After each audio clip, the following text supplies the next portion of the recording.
Hola from Mexico, everybody. Welcome. I'm glad that you stopped in today because we're going to talk about planning a blueprint for making a nomadic life. First, I want to apologize. I came outside of our adorable little B&B here, and it's loud. Okay, there's kids, there's dogs, there's chickens, there's loudspeakers, there's traffic. So I'm going to try to avoid those noises if I can. But that's what's going on sitting out here, in case you hear all that crazy stuff going on. This blueprint I want to share with you is a blueprint that my husband and I made for us. It works for us. It's been able to get us to a point where we changed our lifestyle completely, and we really embraced, at this point, being perpetual nomads. This may or may not be the same blueprint that works for you. I realize that. If it's not, though, I hope at least it gives you a good start. Traffic. I hope at least it gives you a good start, at least a framework to start thinking about and designing your own blueprint to move forward. Because if we can do this, you can do this. Absolutely. Okay, we have 5 steps to making the blueprint plus a bonus at the end. So sit tight. The first step in developing the blueprint for being a nomad is first concrete that decision in your mind. You want to make it real, okay? You have to give it a real form. You officially need to make the decision to figure this out. Whether that's on your own or whether you have a significant other, a partner, a spouse, somebody that you're making this decision with, it has to be crystal clear in both your minds. You have to start picturing yourself or yourselves in this new lifestyle and make it real to both you and anyone else involved. Maybe some friends or family are going to try to talk you out of this. I understand that. But it doesn't matter. You have to make it real in your own mind and give yourself a real vision for it.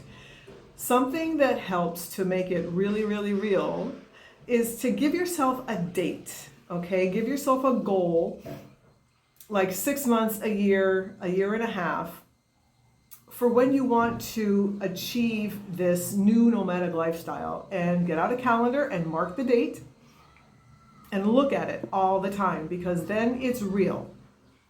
What's that saying? A wish is just a goal without a timeline? Something like that. But if you just wish it or dream it, you don't really put any urgency out there. So you need some urgency to start making these things happen. There's several steps that you're going to have to go through. So make it very real to yourself and set a date. The date may change, but you have to start out by setting a date. All right, next. Get my paper napkin notes. Okay, the next step in making your blueprint is figuring out how to support yourself on this journey when you're out there and you've given up your life as you know it. How are you going to support yourself? That answer is probably different for everyone. But I've known people who have relied on retirement income to do it. I've known people who have been lucky enough to be able to work remotely and literally from anywhere.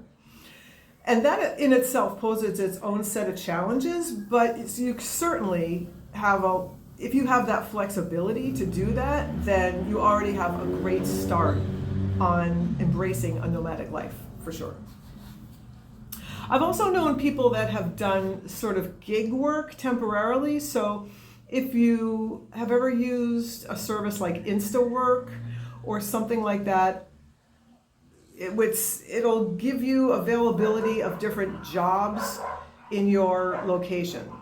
So for example, let's say you're making packages for Amazon, or you're working as a prep cook, or you're working as an event server. That type of thing is easily done if you have some set of skills in some kind of industry where you can apply them. I'm not sure exactly what skills you need to stuff boxes for Amazon, but I imagine this is the type of thing you could pick up pretty easily if you're so inclined. So whatever it is that you do to support yourself on the road, start making some plans so you can see it before you and you can start to see the light and find a way towards it. The thing that we decided to do to support ourselves, as you may already know, is to rent out our home. The house is in a very, very rentable location, so we knew we shouldn't have that much trouble actually attracting guests. But what we wanted to do was to make sure that we maximized the amount of income, and I'll talk a little bit more about that in just a minute. Okay, the third step in your blueprint is going to be figuring out where you're going to be living. Is it going to be in a camper, an RV? What does that look like for you? Maybe you're buying a van and you're building it out as a camper. Maybe you're buying a van and you're having someone else build it out as a camper for you. Maybe you're just buying an existing RV or camper. Whatever that is, start to put that into action. Figure out what you need to do to make it happen, to be a reality.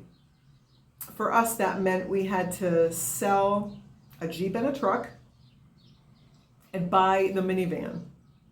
And once we had the minivan, then I started with the build.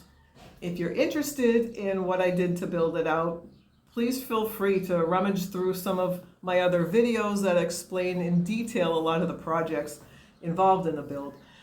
But I wanted to get started on that right away to get some momentum going in the right direction.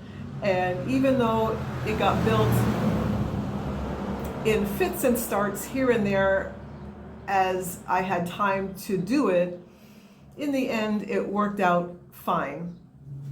And I actually had it done before my target date. But part of making the nomad life a reality is to picture yourself in this new space and do some research if you need to. Watch every single YouTube video out there if you need to. That's what I did. And start to figure out what it's going to take to actually see yourself living in this new space that you're acquiring for yourself. Number four for us was to start interviewing property managers, because our number two, how to support ourselves, was that we were renting out our house. Our number four is that we had to start getting information on how to do that. And the best advice we got from property managers were from the ones that came over to the house. They could give us specific advice on what we needed to tweak.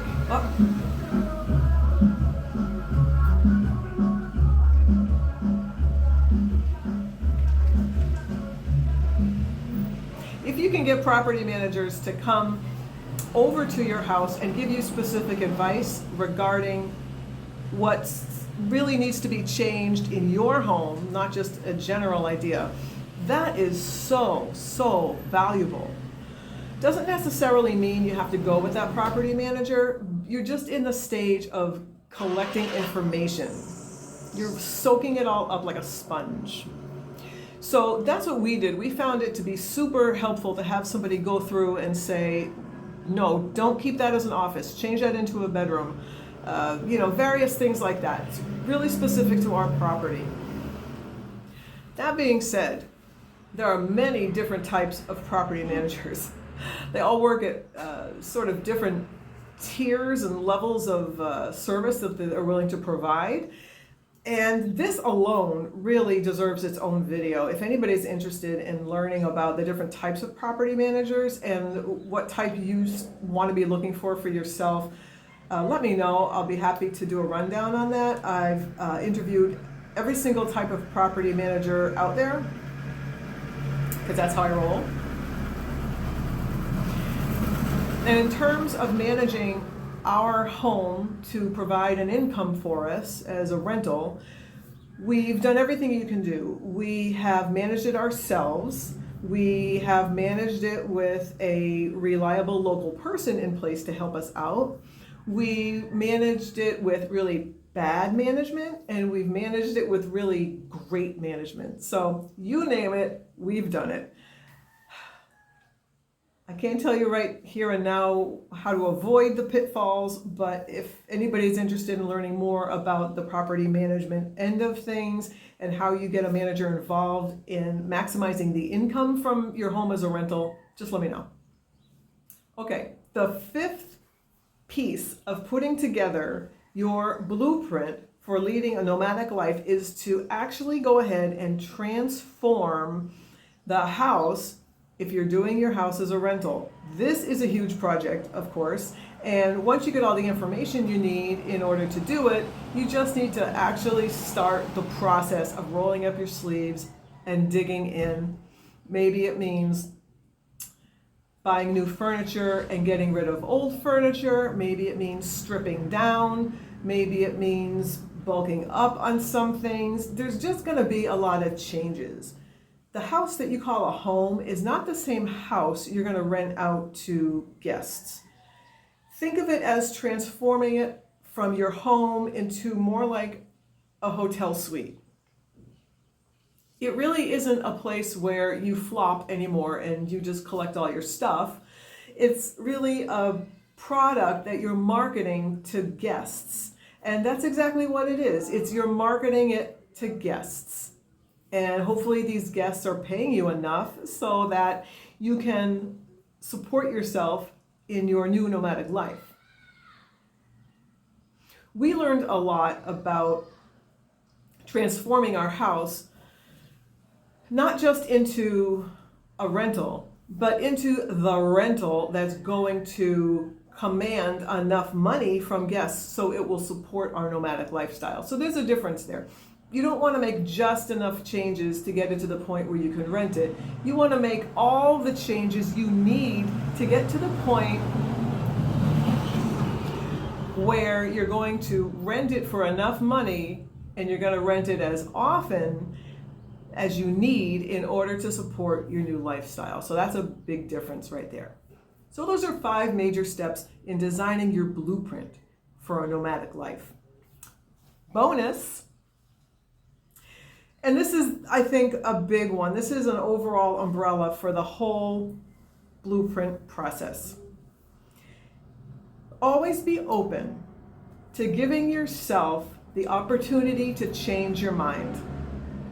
Maybe you actually want to go out on a couple of trips in your new camper or your van or whatever and see how you like it before you actually commit to all this work. That might be a good place to start, just to see if it's for you and if you get a taste for it and you want more. Maybe you decide we're going to go out and live as nomads for a month or 6 months or 2 years or whatever it is. But at any time, give yourself an out. Give yourself the opportunity to say, this really isn't working and I don't want to do it anymore. It doesn't mean it was a waste of time, because you probably learned a lot along the way. You probably had some new experiences and you probably have some stories to tell. But give yourself the out. Give yourself the ability to either go back to the life you had previously or to try something else completely different. This is something I would always advise people to do instead of, oh, we're going to sell everything. Sell the house, sell all the furniture, and buy the RV and go. Well, do you really know this is what you want to do? If you sell your house and you don't have a house to go back to, then it's just more daunting.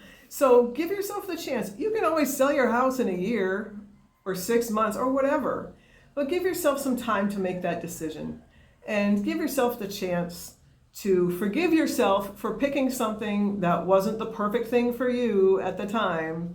And whatever, you tried something, Now you want to try something different, and that's okay. I hope this helps at least get you start thinking about how your blueprint should look. Let me know if you have any questions about anything about developing a nomadic lifestyle or anything about the camper van build. I'm happy to answer. It was great hanging out with you, and I'll see you next time.